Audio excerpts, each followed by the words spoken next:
But for many, the star of Thanksgiving Day is the turkey. But if you equally love the star that is the Macy's Day Parade, before the hustle and bustle of the day, Chef Lara Lyn Carter has the perfect breakfast menu to give a try.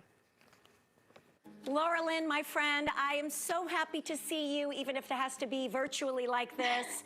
I love that we're talking about ideas for the morning of Thanksgiving, because for our family, we probably have our turkey later, like at 4 or 5. So we try to, eat up, have a big breakfast, and you've got some great solutions for us. That's true. We always want to sit around and watch the parade. Yes. That's what it's all about. Yes. So we've got some great make-ahead dishes, perfect for Thanksgiving morning, that will keep you out of the kitchen and having fun with your family. And we're going to get started with a cranberry orange coffee cake. Yum.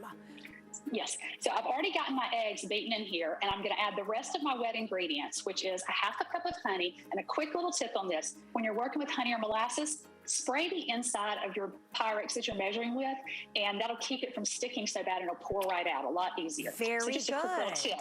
Okay, our coconut oil, 2 tablespoons. Orange juice, 2 tablespoons. Yum. And then our maple syrup, all non-refined sugars, and a little vanilla extract. You got to have some vanilla. And now for our dry ingredients, we have got 2 cups of almond flour. So this is actually gluten-free. Okay. Of course, you know that's me. I've got to be. Right. And then we have a half a teaspoon of baking soda and a teaspoon of fine salt. And the great thing about this is you don't have to have a mixer. You don't have to break out a bunch of stuff, and it's all one bowl and right into the pan, which is what everybody really wants, is something easy. No kidding, you're speaking my language there, all in one. And I'm wondering if just because, again, I've been redoing our kitchen and I found all the muffin tins, can we make them as muffins instead? Absolutely. All you need to do is adjust your cooking time for, probably about 10 to 14 minutes difference. Just kind of keep an eye on them depending on how your oven's calibrated. Okay. So we've got 2 tablespoons of fresh orange zest. That's really going to make that orange pop. Ooh. And then got to bring in our cranberries, and I have got a half a cup of dried cranberries. Now you can do more if you want. You could do currants if you prefer, but I love the dried cranberries. Me too. And I always try to get unsweetened, so you're not adding a lot of sugar. Excellent. And then all we have to do is pop this in our baking dish, and I've already got one here for you to see. But the last little trick is this little bit of coconut sugar. We're going to sprinkle that over the top right before we pop it in the oven. And as you can see, it's got that little golden crunchy topping that we're going to have. So super easy. You can make this a day ahead of time, 2 days ahead of time, and it will keep. And guess what? Almond flour freezes beautifully. So if you want to freeze leftovers and pop them out at some other time during the holidays, you're all set. Ah, easy breezy, fantastic. Yes. And I can smell them right now as we're watching the parade, having our coffee. That just, amazing. Okay, next, I love that you have a twist on the classic frittata or omelet. We're talking seafood omelet. Seafood omelet. I have already got my shrimp, and I like to cut those into bite sizes. I've already sauteed those in my skillet, and to that I'm going to add 5 eggs and 2 tablespoons of milk, which I have already stirred together. And I'm just going to pour that over the top, and then we are going to add all of our goodies to the top. So we've already got some shrimp.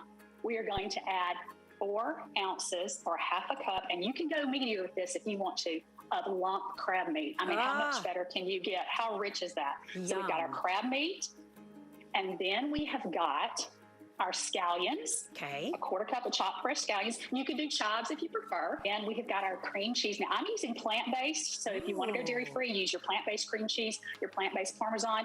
If you're not worried about dairy, go full on dairy. And I've just broken these in little cubes. I'm just going to kind of drop them around on top of the frittata, and they'll just melt in. It'll just be delicious and creamy. Lara Lyn, my family is going to be like, what happened to you? And I'm going to say, Lara Lyn Carter got a hold of me. This looks amazing.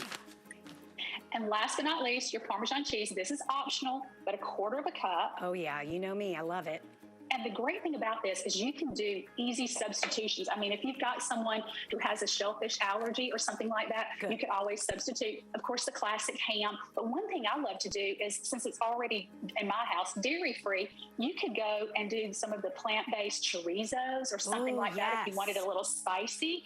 And the great thing about a frittata, now that it's at this point, I'm going to put it in the oven at 350 degrees, and it's going to cook for about 15 to 20 minutes. But frittatas can be served hot right out of the oven, at room temperature, even cold. So I can make this the night before, Again, take it out of the oven that morning, let it come down to room temperature, slice it, and serve it with my cranberry orange coffee cake. So everything ahead of time. This sounds so amazing. And lastly, quick drink recipe to get us through the holidays. Yes. I have already got 3 liters of apple cider, pure apple cider in here. And then 1 liter, I'm adding the second liter of cranberry juice, not cranberry cocktail. You don't want that added sugar. Ooh, good. Get this going. Got it. And then you can add 6 cinnamon sticks. Yes, ma'am. 12 cloves. And a 1 to 2 cups, depending on how sweet you like it, of coconut sugar. And just get that going on the stove. Bring it to a boil. You're going to cover it and turn it down to a simmer. Let it simmer for about 30 minutes. And you've got something warm and spicy and delicious to drink. Everything's make ahead, and leftovers of this will store in the refrigerator. You can heat it a cup at a time in the microwave when you're ready for some more. And good to go. And it's easy breezy. I have missed you, but I've loved keeping up on Facebook. Thank you so much. I miss you too. I am so thankful to you for this holiday season and these wonderful recipes. Thank you so much. Thank you. I'm appreciative of you and everybody at Lyn & Company. Y'all have a great Thanksgiving. Well, I'm officially obsessed with her, and I'm going to make all of those things for my Thanksgiving morning. All right, find those great recipes and more at LaraLynCarter.com. That's LaraLynCarter.com.